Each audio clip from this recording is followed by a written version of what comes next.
मेरु नाम से प्रसिद्ध एक पर्वत है जो अपनी प्रभा से प्रज्वलित होता रहता है।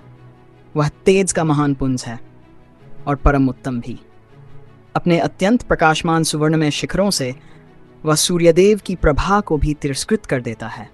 उस स्वर्णभूषित विचित्र शैल पर देवता और गंधर्व निवास करते हैं।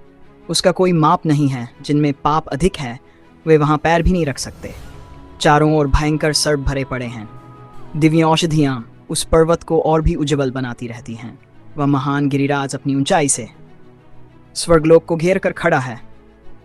प्राकृत मनुष्यों के लिए वहां पहुंच पाना केवल मन से भी असंभव है। वह गिरि प्रदेश नदियों और असंख्य वृक्षों से सुशोभित है। भिन्न भिन्न प्रकार के मनोहर पक्षियों के समूह अपने मधुर कलरव से उस पर्वत को कोलाहलपूर्ण कर देते हैं। उसके शुभ एवं उच्चतम शिखर असंख्य चमकीले रत्नों से भरे हुए हैं। वे अपनी विशालता में आकाश के समान अनंत जान पड़ते हैं।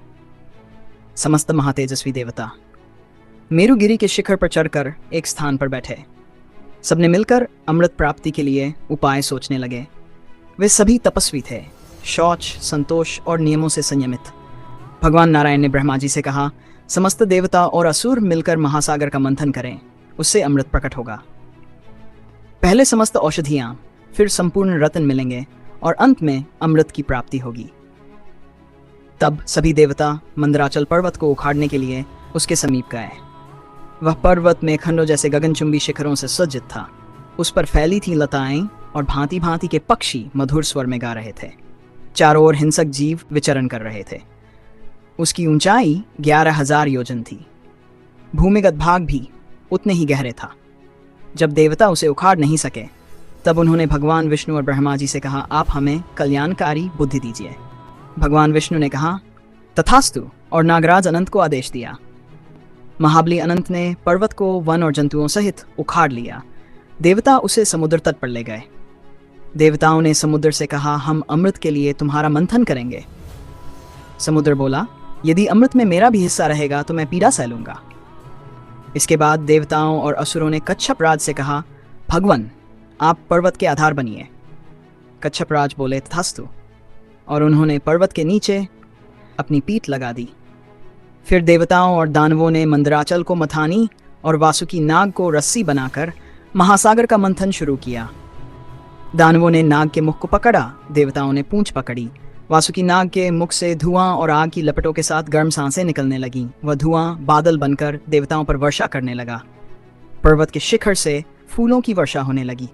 मंथन से गंभीर गर्जना जैसी आवाजें गूंजने लगीं। सैकड़ों जलचर समुद्र में पिसकर विलीन हो गए। पर्वत के शिखर से वृक्ष और पक्षी गिर पड़े। रगड़ से आग लगी, अन्य जीवों को जला दिया। इंद्र ने मेघों से वर्षा कर आग को बुझाया। फिर औषधियों का रस समुद्र में गिरने लगा। जल दूध बन गया और दूध से घी। देवता बोले, हे ब्रह्मा, हम सब थक गए हैं, लेकिन अमृत अभी भी नहीं मिला। ब्रह्मा जी ने भगवान विष्णु से कहा, सर्वव्यापी प्रभु, इन्हें बल दीजिए। विष्णु बोले, मैं सबको बल दे रहा हूं, मंथन जारी रखो। फिर समुद्र से तेजस्वी शीतल प्रकाश से युक्त श्वेतवर्ण चंद्रमा प्रकट हुआ। इसके बाद श्वेत वस्त्रधारिणी लक्ष्मी देवी प्रकट हुई। फिर सुरा देवी और उच्चय श्रवा घोड़ा। फिर कौस्तुभ मणि, पारिजात वृक्ष और सुरभि गाय। फिर धन्वंतरी प्रकट हुए, हाथ में अमृत कलश लेकर। दानवों में कोलाहल मच गया, यह अमृत मेरा है, मेरा है। फिर ऐरावत हाथी प्रकट हुआ। इंद्र ने उसे अपने अधिकार में ले लिया। मंथन से अंत में कालकूट विष निकला। उसकी गंध से त्रिलोकी के प्राणी मूर्छित हो गए। तब भगवान शिव ने वह विष पी लिया और त्रिलोकी की रक्षा की।